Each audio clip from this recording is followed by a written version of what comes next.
Stair കേസുകൾ ഇപ്പോൾ trending ആയിക്കൊണ്ടിരിക്കുകയാണ്.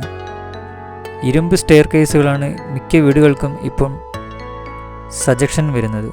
അപ്പോൾ അങ്ങനെ ചെയ്തെടുത്തൊരു സ്റ്റെയർ കേസാണ്. ടോപ്പ് റെയിൽ നമ്മൾ ഒട്ടിച്ചിരിക്കുന്നത് 2x2 സ്ക്വയർ ട്യൂബും പിന്നെ വെർട്ടിക്കലായിട്ട് കൊടുത്തിരിക്കുന്നത് 1x1 സ്ക്വയർ ട്യൂബുമാണ്. അപ്പോൾ ഇത് വെച്ചാണ് നമ്മൾ മനോഹരമായി ഈ ഒരു സ്റ്റെയർ കേസ് പണിഞ്ഞെടുത്തിരിക്കുന്നത്. ഇത് ടൈലിലൊന്നും പിടുത്തം കൊടുക്കാതെ നേരെ കൺസീലിംഗ് രീതിയിലാണ് ചെയ്തെടുത്തിരിക്കുന്നത്.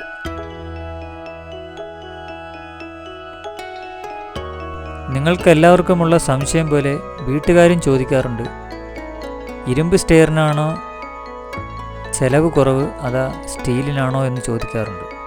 അപ്പം നമ്മൾ പറയുന്നത് സ്റ്റീലിന് സ്റ്റീലിൻ്റേതായ രീതികളും ഇരുമ്പിന് ഇരുമ്പിൻ്റേതായ രീതികളുമാണ്. അതായത് ഇരുമ്പിൽ ചെയ്താലും സ്റ്റീലിൽ ചെയ്താലും വില ഏതാണ്ട് ഒരുപോലൊക്കെ തന്നെ. കാരണം എന്ന് വെച്ചാൽ സ്റ്റീൽ മെറ്റീരിയൽസും പിന്നെ അതിൻ്റെ ബഫിങ്ങും സംഭവങ്ങളുമൊക്കെ ചെയ്യുമ്പം ചിലവിച്ചിരി ഒരേ രീതിയിൽ വരുമെങ്കിലും ഇരുമ്പിൽ ചെയ്യുമ്പം നമുക്ക് കുറച്ച് മെറ്റീരിയൽസ് ലാഭമുണ്ട്. പക്ഷേ എന്നാൽ ഇതിനകത്ത് പിന്നത്തെ പണിയെന്ന് പറഞ്ഞാൽ ഇത് മൊത്തം ഗ്രൈൻഡ് ചെയ്തതിന് ശേഷം ഇത് 3-4 കോട്ട് പെയിൻ്റ് അടിക്കണം.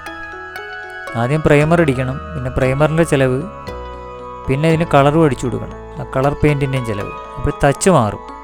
സ്റ്റീലിലാവുമ്പം നമുക്ക് മെറ്റീരിയൽസ് ഇച്ചിരി പൈസ ആയാലും ബാക്കി കാര്യങ്ങൾ ഒറ്റ കോട്ടിങ്ങിൽ തന്നെ കാര്യങ്ങൾ നടക്കും. കാര്യം അതിനകത്ത് പെയിൻ്റ് അടിയില്ലല്ലോ. അപ്പോൾ ഏതാണ്ട് ഒരേപോലെയൊക്കെ തന്നെ രണ്ടിൻ്റെയും റേറ്റ്.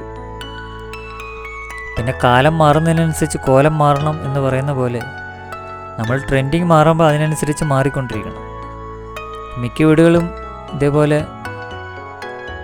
പെയിൻ്റ് അടിച്ചെടുക്കുന്ന രീതിയിലാണ് നമ്മൾ സ്റ്റെയർ പണിഞ്ഞു കൊടുക്കുന്നത്.